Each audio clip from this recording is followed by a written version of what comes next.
मैं ये घर छोड़कर जा रही हूँ और मेरे पीछे आने की कोई ज़रूरत नहीं। अगर मुझे रोकने की या मेरे पीछे आने की कोशिश की तो मैं पुलिस को फ़ोन करके तुम्हें जेल की सलाखों के पीछे डलवा दूंगी। आज तुमने वो किया है जिसकी मैंने कभी उम्मीद नहीं की थी। प्रिया अपने पति विवेक से कहती है। दरअसल प्रिया और विवेक की शादी अभी 1 साल पहले ही हुई थी।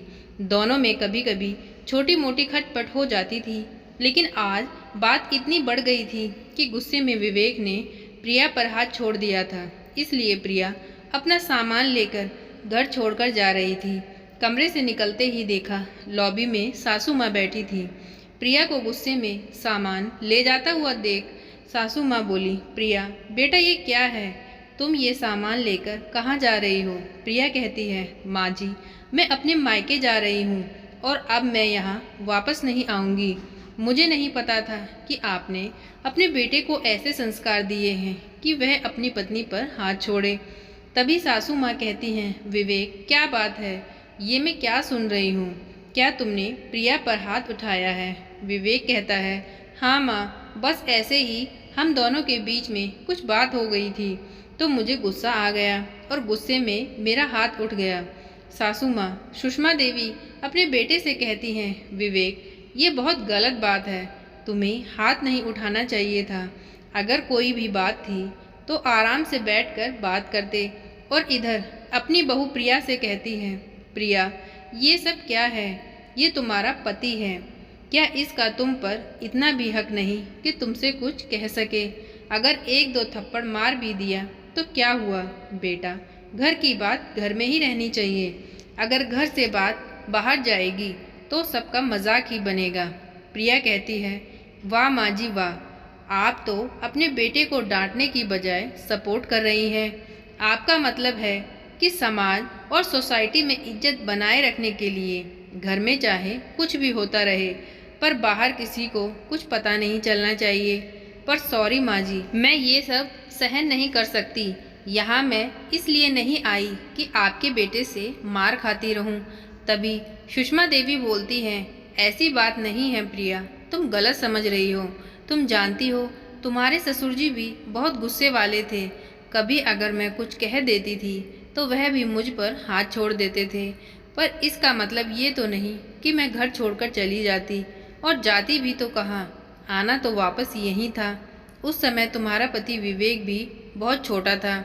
इसने भी अपने पापा को देखा था। कभी कभी गुस्से में हाथ उठ जाता था, पर तुम तो समझदार हो, घर छोड़कर मत जाओ बेटा। आपस में बैठकर बातचीत करके इस मामले को यहीं सुलझा लो। प्रिया कहती है, माँ जी मैं आपकी तरह नहीं हूँ, मैं आजकल की पढ़ी लिखी लड़की हूँ। ना जाने आपने ये सब कैसे बर्दाश्त किया। माँ जी आपको उस समय पापा जी के खिलाफ आवाज़ उठानी चाहिए थी। आप उस समय चुप रहीं। उसका नतीजा आज ये है कि आपका बेटा भी मुझ पर हाथ उठा रहा है। तभी विवेक बोल पड़ता है, प्रिया मुझसे गलती हो गई है, मुझे माफ़ कर दो, आइंदा से कभी ऐसा नहीं होगा। प्रिया कहती है, नहीं मैं ये सब बिल्कुल भी बर्दाश्त नहीं करने वाली। तुम्हारी पहली गलती तो ये थी कि जब तुमने अपनी माँ को पिटते हुए देखा और कभी इसके लिए आवाज़ नहीं उठाई। और दूसरी गलती तुमने आज की है अपनी पत्नी पर हाथ छोड़कर। मैं इस बात को इतने हल्के में नहीं ले सकती। तुम्हें तो मैं आज मज़ा चखा के रहूँगी। जो माँ जी ने ये सब बर्दाश्त किया है वह मैं बर्दाश्त नहीं करूँगी। और मैं तुम्हें दिखाऊंगी कि आजकल की कोई भी लड़की को अपने पति को इस तरह अत्याचार सहने की ज़रूरत नहीं है। तभी सुषमा देवी अपने बेटे विवेक से कहती हैं, देख लिया ना बेटा, जैसा तेरे पापा मेरे साथ करते थे तूने उन्हें देखकर यही सीखा और वही तूने अपनी बीवी के साथ किया।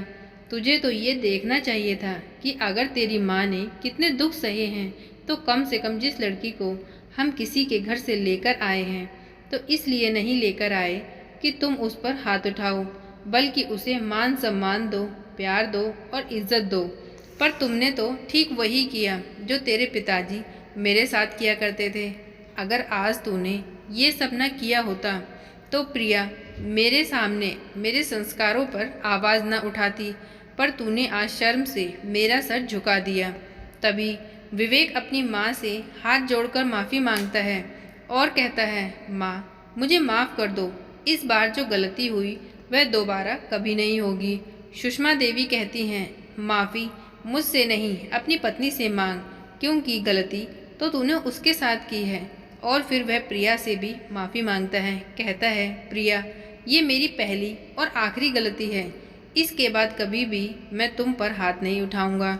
सुषमा देवी भी प्रिया को उसे माफ़ करने के लिए बोलती हैं, तो सासू माँ की तरफ देखकर प्रिया का दिल पसीज जाता है और वह उसे माफ़ कर देती है, पर कह देती है, विवेक दोबारा इस तरह की गलती मत करना, वरना इस बार मैं तुम्हें माफ़ कर दिया, पर अगली बार माफ़ी की कोई गुंजाइश नहीं है।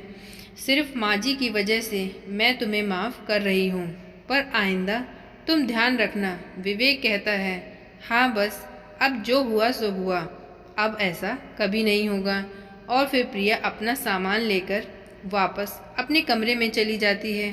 तो दोस्तों, इस कहानी से हमें यही शिक्षा मिलती है, अगर हम किसी लड़की को शादी करके अपने घर लाते हैं तो हमें उसे मारने पीटने का लाइसेंस नहीं मिल जाता। अगर हम उसे प्यार और इज़्ज़त देंगे तो वह भी हमें हमारे परिवार वालों को वही प्यार और इज़्ज़त देगी। तो दोस्तों, इतनी सी थी ये कहानी। आज की कहानी आपको कैसी लगी प्लीज़ कमेंट करके बताएं। प्लीज़ वीडियो को लाइक करें, चैनल को सब्सक्राइब करें। Thank you.